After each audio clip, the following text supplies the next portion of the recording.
여러분 스바냐 선지서를 함께 보셨는데요. 스바냐서 역시 특별합니다. 아주 긴 내용의 글은 아니지만 3장밖에 없는 이 스바냐 예언서이지만 1장 1절에 보면 왕족 선지자 스바냐인 것을 알게 되어집니다. 그래서 4대에 관련된 이 족보를 언급할 만큼 아주 명성이 있는 그런 왕족 선지자입니다. 다양한 선지자가 있는데 특별히 왕족 선지자 스바냐의 이런 그 예언의 말씀이 여러분 요시야 왕에게 특별히 또한 큰 영향을 끼치게 되어지고요. 그래서 요시야 왕이 BC 622년에 율법책을 발견하고 나서 멸망한 북이스라엘과 그리고 이제 600년대를 살아가고 있는 그 당시의 남유다를 향해서 587년에 무너질 것, 그것은 이제 역사적인 사건이었지만 스바냐 선지자는 남유다를 향해서 그리고 또 북이스라엘을 향해서 하나님께 돌아오라고 회개의 말씀을 증거하고 또한 심판이 이르렀으니 경계하고 말씀대로 살아나갈 것을 간구합니다. 그래서 요시야 왕이요 대대적인 개혁을 일으키지 않습니까? 그 개혁의 내용이 무엇이냐면 모두가 다 예루살렘으로 와서 유월절을 지키는 겁니다. 유월절은요 그리스도의 죽으심과 부활하심을 기념하는 거죠. 구약의 그 유월절은 그리스도에 대한 죽으심과 부활 그것을 기념하는 것은 아니었지만 어린 양, 희생양을 통해서 넘어갔던 사실, 유월했던 그 사실을 그 재앙으로부터 넘어갔던 그 구원의 기념을 다시 한번 하게 만드는데 여러분 이렇게 종교개혁까지도 실시한 그 요시야 왕의 개혁이 있었음에도 불구하고 남유다는요 끊임없이 계속해서 변질된 신앙생활, 타락한 삶을 살아갔습니다. 그래서 남유다는 아수르 제국이 저 위에 북이스라엘을 점령했고 그리고 자꾸 침공하려고 하고 또 다른 세력으로 바벨론 세력이 또 다시 침공하려고 하고 무척 어렵고 힘든 그런 상황이었습니다. 그런데도 불구하고 하나님께 대한 돌이킴이나 회개보다는 오히려 그냥 눈에 보이는 큰 세력, 그 힘에 따라서 움직이는 그런 모습을 보여줍니다. 여러분 므낫세라고 하는 왕이 요시야보다 더 앞서서 있었는데요. 55년 이상을 최장 집권을 하게 되어집니다. 한두 해도 아니고 55년 이상을 집권을 하다 보니까 그 나라가요. 어떻게 됩니까? 독재를 하게 되어지면 부패하기 마련입니다. 아무리 하나님을 믿는 나라라 해도 한 왕이 계속해서 정권을 잡고 나아가면 부패할 수밖에 없습니다. 그래서 이때에 여러분 예루살렘 성전 안뜰과 바깥뜰에다가요 1월 성신을 신상을 세우고 그냥 빌고 빌었던 그런 모습을 보여주고 단을 쌓아서 하나님과 전혀 상관없는 우상을 숭배했던 모습을 보여줬던 때입니다. 그러니까 스바냐가 이런 계속되어지는 여러 가지 종교적인 타락들의 모습, 하나님의 백성이 하나님을 섬기지 않는 모습들을 바라보고 이와 같이 메시지를 던져주고 있는 것입니다. 여러분 이렇게 메시지를 던져줬는데도 불구하고 결국은 587년에 남유다는 멸망하게 되어집니다. 스바냐서 1장 11절 말씀에 보면요 슬피 울라 가나안 백성이 다 패망하고 은을 거래하는 자들이 끊어졌습니다. 이 말씀의 의미는 예루살렘의 백성들이요, 이스라엘 백성들이 어떤 마음을 갖고 살았냐면 은과 금을 의지하고 살았던 때예요. 그것이 우리의 삶을 구원해 줄 것이고 바꾸어 줄 것이고 우리를 지켜줄 것이라고 믿었던 그런 마음으로 살았단 말입니다. 오늘 우리들에게도 마찬가지 모습 아닙니까? 그런데 슬퍼하라는 거예요. 왜? 은을 거래하는 자들이 끊어졌음이라는 거예요. 그 은을 거래하는 자들이 끊어졌다는 얘기는 여러분 18절 말씀에 보면요, 1장 18절 말씀에 보면 그들의 은과 금이 여호와의 분노의 날에 능히 그들을 건져내지 못할 것이며,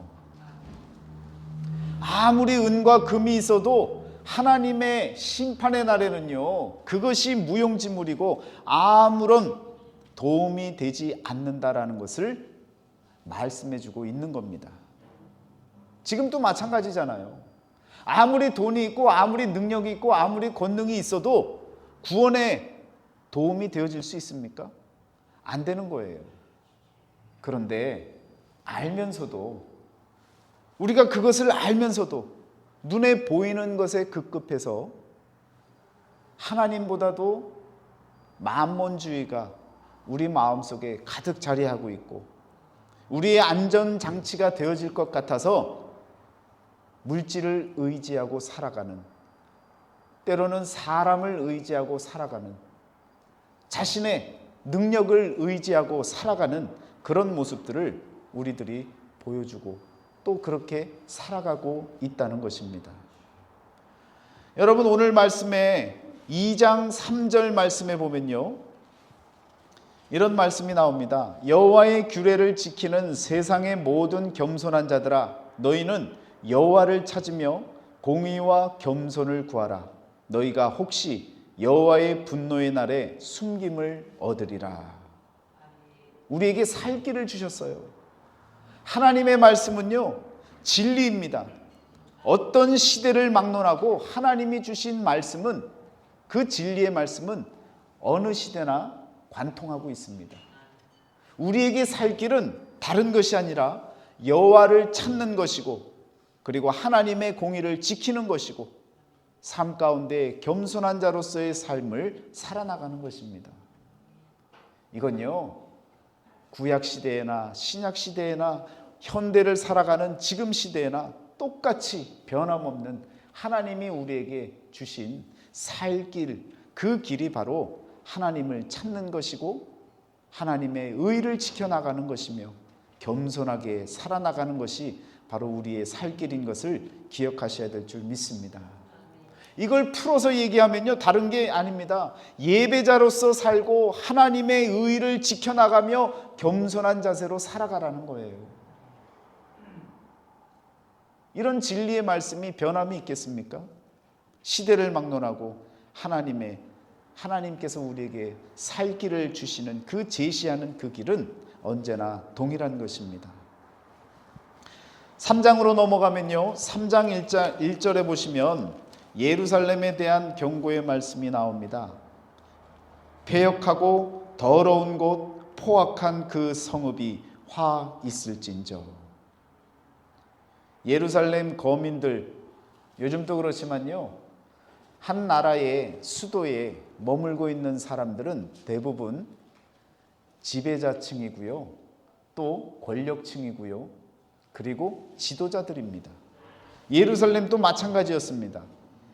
그런데 그곳에 사는 예루살렘 거민들의 모습은요, 가난한 자들이나 과부들이나 또한 고아들의 권리를 무시하고 또한 천대시하고 소외시키는 그런 모습을 보여주고 있는, 그래서 패역하고 더러운 곳이 되어졌고 힘만 쓸 줄 알고 사람들을 괴롭힐 줄만 아는 그러한 성읍이 하나님 앞에서는 화를 당할 수밖에 없다라는 겁니다. 그 구체적인 내용을 3장 2절에서 이야기하죠. 그가 명령을 듣지 아니하며 교훈을 받지 아니하며 여호와를 의지하지 아니하며 자기 하나님에게 가까이 나아가지 아니하였도다. 여러분, 이런 모습을 갖고 사는데 화를 당하지 않겠습니까?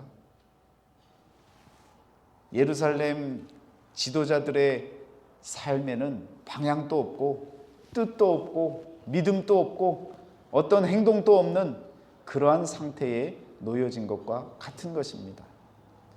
여러분, 따라가는 백성들도 마찬가지인 거예요. 힘을 쓰는 자들의 모습을 보면서 나도 힘을 가져야지. 돈을 쓰는 자들을 보면서 나도 돈을 가져야지. 권력을 휘두르는 자들을 바라보면서 나도 권력을, 우리 자녀들에게 권력을 주어줘야지. 그런 마음을 갖고 살아가니 남유다가 온전한 모습으로 살아갈 수 있겠느냐라는 것입니다. 3장 13절 오늘 말씀에 보시면요, 이스라엘의 남은 자는 악을 행하지 아니하며 거짓을 말하지 아니하며 입에 거짓된 혀가 없으며 먹고 누울지라도 그들을 두렵게 할 자가 없으리라. 아무리 타락하고 더러워진 세상이 됐다 해도요, 그 가운데 남아있는 남은 자들이 있는 거예요.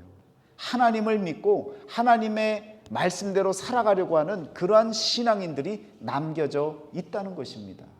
그들은 어떤 사람이냐? 악을 행하지 않는다는 거예요. 그리고 거짓을 말하지 않는다는 거예요. 거짓된 혀도 없다는 것입니다. 이와 같은 삶을 사는 남은 자들이 있다는 거예요.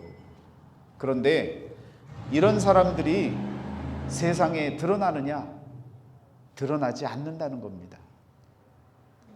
예를 들면 그런 거예요. 엘리야가 로뎀나무에서 기도할 때 하나님께서 7천을 남겨두셨다라고 말씀하시잖아요. 7천 명을 남겨두셨다고 하는데 7천 명의 이름을, 명단을 얘기하십니까?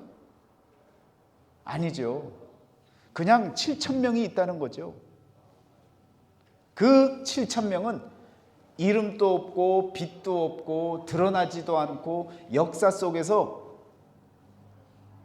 누구인지 확인되지도 않는 그런 사람들입니다. 여러분, 이 시대에 드러나고 잘 나가고 권력 있고 힘 있는 많은 이름 있는 사람들이 있어요. 그런데 오늘 이 시대에도 남은 자들이 있어야 된다는 거죠. 그 남은 자들이 저와 여러분이 되어주셔야 되는 겁니다.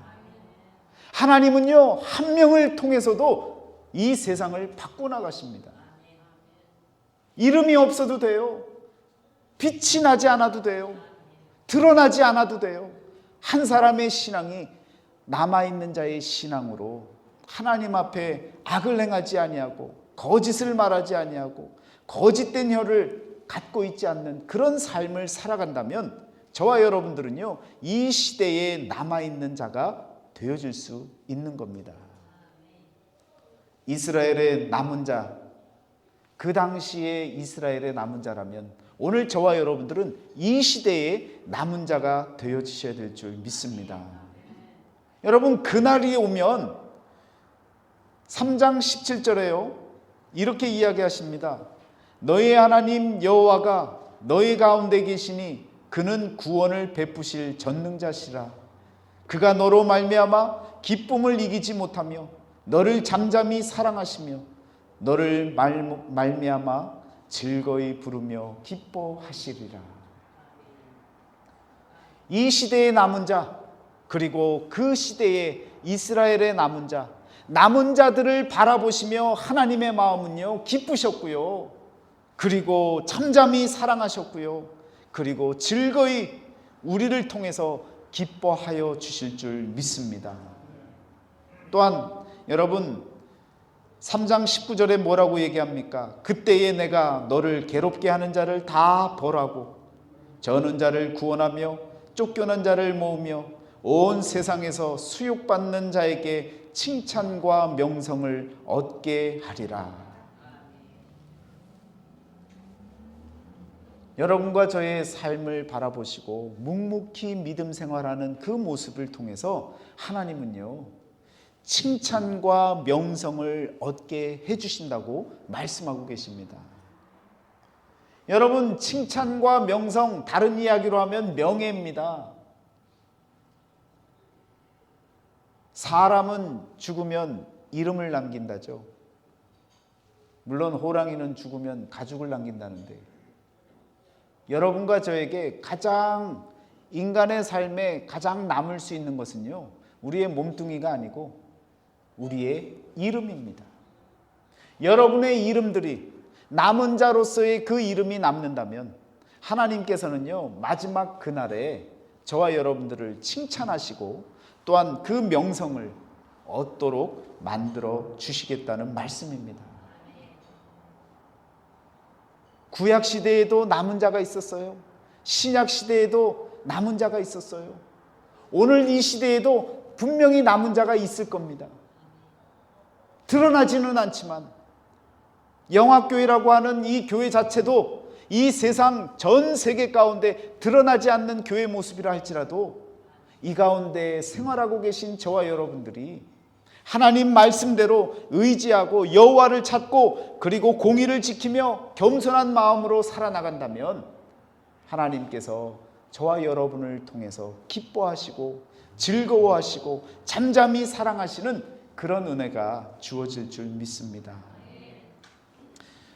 악한 세대의 이스라엘의 남은 자 그들과 같이 이 시대에 저와 여러분들도 남은 자가 되어주셔야 될 줄 믿습니다. 자기 신앙은요, 자기 스스로 지키는 겁니다. 누가 대신해 줄 수 없는 거예요. 특별히 이민자의 신앙은 더욱 그렇습니다. 자기 편한 대로 신앙생활 하잖아요. 이럴 때는 미국식으로, 저럴 때는 한국식으로, 아니면 말고. 여러분, 가장 위험한 신앙의 현장에 있는 사람들이 바로 이민자들의 생활 모습입니다. 한국에서는요, 이러지 않아요. 또 미국 사람들도요, 저희와 같이 이랬다 저랬다 하잖아요. 오늘 저와 여러분들이 긴장해야 될 것은요, 우리 신앙을 스스로 지키기 위해서 힘써야 되는 겁니다. 달리 말하면요, 아무도 여러분을 간섭하지 않아요. 간섭할 사람이 없습니다.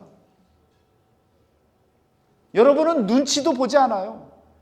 마음껏 원하는 대로 살 수 있어요. 그런데 사람의 눈치가 아니라 하나님의 마음을 바라보시고 아버지의 마음을 돌아보시고 믿음 생활을 해나가시기를 바랍니다. 이민자의 신앙, 여러분만의 문제가 아니라 이 앞에 서 있는 목사의 신앙도 마찬가지예요. 한국에서는요, 눈코 뜰 새도 없습니다. 육신적으로요, 너무 힘들어요. 얼마나 바쁜지 몰라요. 설교 준비가 안 돼요. 생각을 해보세요. 다 아시잖아요. 아침서부터 저녁까지 신방, 여러 가지 새벽 예배서부터 해서 모든 예배들을 하루에도 5-6번씩 드립니다. 언제 설교 준비를 하겠습니까? 언제 쉼의 시간을 갖겠어요? 그런데 이민자로서의 목회자의 모습은 어떻습니까? 가장 많은 게 뭔 줄 아세요? 시간이에요. 그런데 그 시간을 어떻게 쓰느냐에 따라서 달라지는 거예요. 자기를 위해서 쓰기 시작하면요, 설교할 시간 더 없습니다. 더 바빠요. 심지어 직장 다니고 이것저것 하기 시작하면요, 앉아 계신 여러분이나 서 있는 목사나 다를 바가 없는 거예요. 자기 신앙은 자기가 지켜야 됩니다. 여러분의 자리에서 여러분의 신앙을 지켜나가기 위해서 힘쓰시기를 바랍니다. 이 시대의 남은 자가 되기 위해서 여호와를 찾으시기를 바랍니다. 아무리 바쁘다고 해도 하나님 찾지 않는다면요, 그건 핑계가 안 되어지는 거예요. 아무리 할 일이 많고 아무리 여러분 피곤하다 할지라도 하나님을 찾지 않는 삶이라면 저와 여러분은요, 하나님 앞에 핑계할 수 없는 거예요. 여러분의 신앙을 여러분들이 지켜나가시기를 축원합니다. 그날의 칭찬과 명성으로 갚아주실 하나님을 여러분 진실되게 믿으시기를 바랍니다. 상 주실 일을 믿는, 그렇게 믿었던 모세처럼 바로 왕궁의 공주의 아들이 되어지기를 거부하고 하나님께서 상 주실 것을 믿고 믿음으로 나아갔던 그 모세의 마음처럼 여러분 이 세상에서 누릴 영화, 부귀 모든 것들 여러분 거부할 줄 알아야 돼요. 당당하게 밀어낼 줄 알아야 됩니다. 그런 것 때문에 여러분 나중에 이 말 상 주시는 이에 대한 믿음이 없다면 우리는요 소망이 없는 거예요. 오늘 말씀에도 나와 있지만 1월 성신을 그렇게 마당 뜰에서 예루살렘 성전 뜰에서 우상을 세워놓고 자식 잘 낳게 해주세요. 자식 잘 성장하게 해주세요. 부모님 건강하게 해주세요. 돈 많이 벌게 해주세요. 내 권력 유지하게 해주세요. 내 힘이 다하지 않게 해주세요. 이런 것을 간구했던 그런 신앙이라면 여러분 무당집에 가서 하는 일이랑 무슨 차이가 있습니까? 이 자리에서 기도하는 그 내용이 그런 내용이라면 여러분과 제가 정말 무속신앙인과 무엇이 차이가 있어서 하나님께 구원을 받을 수 있다라고 이야기할 수 있겠습니까? 여러분과 저는요 미래를 준비하는 사람들입니다. 하나님이 약속하신 그날을 준비하는 사람들입니다. 저와 여러분들에게 상 주실 이 칭찬과 명성으로 갚아주실 그 하나님을 믿고 믿음으로 살아나가시기를 축원합니다. 우리는요 과거를 먹고 사는 사람이 아니에요. 나 옛날에 은혜 받았었어. 첫사랑이 있었어. 여러분 그건 과거의 일이고요. 오늘 지금 이 자리에 저와 여러분들이 하나님 안에서 은혜 가운데 살아가고 있는지를 되물어야죠. 나도 왕년에는 믿음 좀 있었어. 나도 왕년에는 교회에서 봉사했어. 이런 거는요 여러분 하나님이 바라보실 때는 어이가 없고 답답한 말인 거예요. 오늘 지금 이 순간 여러분과 저는 하나님 앞에 정말 미래를 준비하며 칭찬과 명성으로 갚아주실 그 하나님을 바라보며 믿음으로 살아가고 있는지를 되물어야 될 줄 믿습니다. 여러분 매 시대마다 허락하신 동일한 살 길을 주셨다고 말씀드렸죠. 진리는요 언제나 동일합니다. 하나님의 약속도 언제나 동일합니다. 이 시대에 태어난 저와 여러분들에게도 동일한 진리의 말씀을 주셨는데 스바냐 선지자를 통해서 주신 그 진리의 말씀은 여호와를 찾으라는 것이고 하나님의 의를 지키라는 것이고 겸손으로 살아가라는 것입니다. 이것을 믿고 나아가는 자에게 하나님께서는요 이 시대의 남은 자가 되어질 수 있는 또한 이 시대의 남은 자가 되어져서 하나님이 우리로 인하여서 기뻐하시고 우리로 인하여서 여러분 잠잠히 사랑하시고 우리로 인하여서 즐거이 부르며 노래하시는 그런 하나님을 꿈꾸며 살아나갈 수 있는 저와 여러분의 삶이 되시기를 주의 이름으로 축원합니다. 기도하겠습니다. 사랑의 하나님 감사합니다. 악한 세대였던 또한 성전에서 1월 성신을 구했던 구약시대에도 이스라엘의 남은 자가 있었듯이 오늘 이 악한 세대 세련돼 보이고 좋아 보이고 발전한 것 같으나 더 타락하고 더 악한 모습의 세상을 살아가는 이 시대의 우리에게 이 시대의 남은 자가 될 수 있는 귀한 은혜를 허락하여 주옵소서.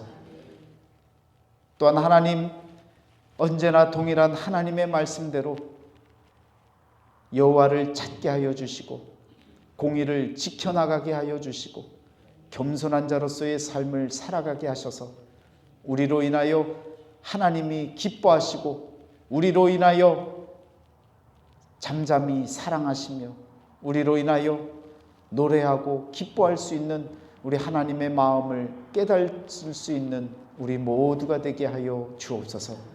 우리 주 예수 그리스도의 이름으로 감사하며 기도드렸사옵나이다. 아멘.